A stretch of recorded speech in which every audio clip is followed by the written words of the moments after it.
Rock band OK Go is known for their complex, nerdy music videos. They danced in microgravity inside a parabolic plane in one, set a Rube Goldberg machine in motion in another, and used the sounds they could create inside a car in yet another. Since teachers love to use their music videos as a teaching aid to challenge students to identify the science behind them, or even to recreate the way that they used various tools to make sounds, the band has gone ahead and decided to create teaching materials for K-12 educators. OK Go brainstormed their ideas with Dr. Anne Marie Thomas, head of the Playful Learning Lab at the University of St. Thomas in Minnesota. After that, they teamed up with Google's Science Journal team to develop tools that allow students to explore the world around them through music. The result is OK Go Sandbox. It's a collection of classroom activities, including one challenging students to recreate the things that the band did in their videos, along with the tools they can use to accomplish them.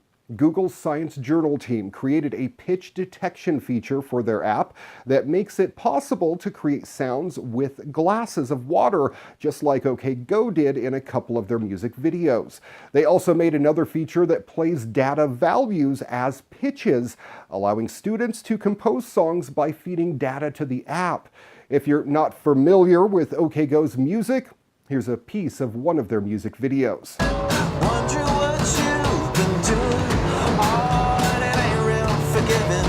It ain't real forgiving. Sitting here picturing someone else living, and yeah, I still need you. But what good's that gonna do?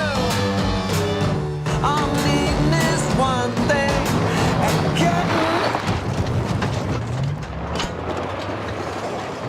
getting's another.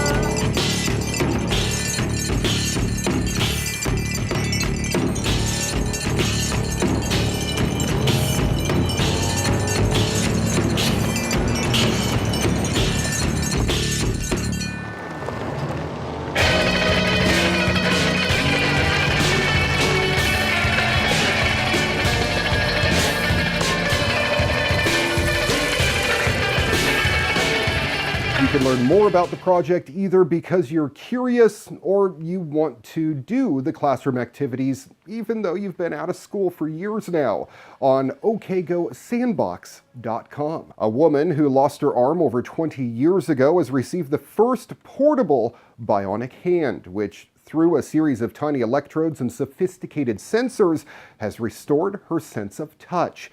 The technology unites the portable bionic hand with a computer that translates the information coming from the artificial fingers into a language that the brain can understand, which it then sends back to the body through the electrodes.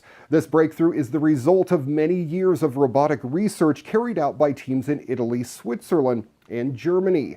Even though she's central to this amazing innovation, the woman who was chosen to test the prototype for 6 months doesn't feel like a superhuman. Instead, she told BBC that the prosthetic limb gave her back some of life's simple pleasures, such as getting dressed or tying her shoes with no help.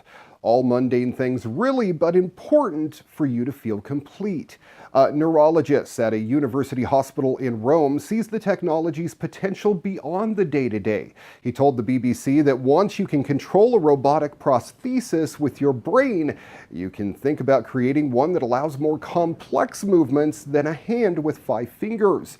The technology underpinning the new bionic hand was developed in 2014, but back then, the equipment necessary to support it was so big that the prosthetic limb could not leave the lab. 3 years later, Almarina has been given the same ability just by carrying a small computer in a backpack. As exciting as the development is, the woman had to give back the prototype after the 6-month trial. Still, she hopes that once even more portable hands are developed and eventually commercialized, she'll get to keep one for good. And finally, happening in this week's What The, a woman was arrested for driving under the influence on the way to her own wedding. Marana police arrested the bride-to-be Monday morning outside of Tucson, Arizona after a 3-car collision. One person was transported with minor injuries. Sergeant Chriswell Scott tweeted a photo of the woman about to get into the police car and wrote, "Don't drive impaired. Till death do us part. Doesn't need any help."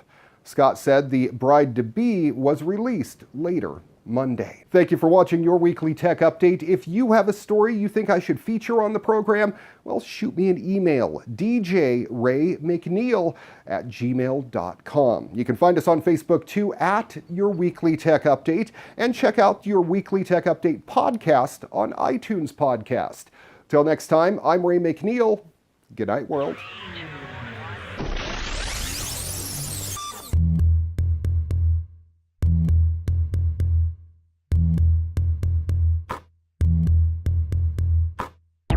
Your Weekly Tech Update brought to you by Holiday Home Care, Phillip Island, Victoria, Australia. It's your turn to relax.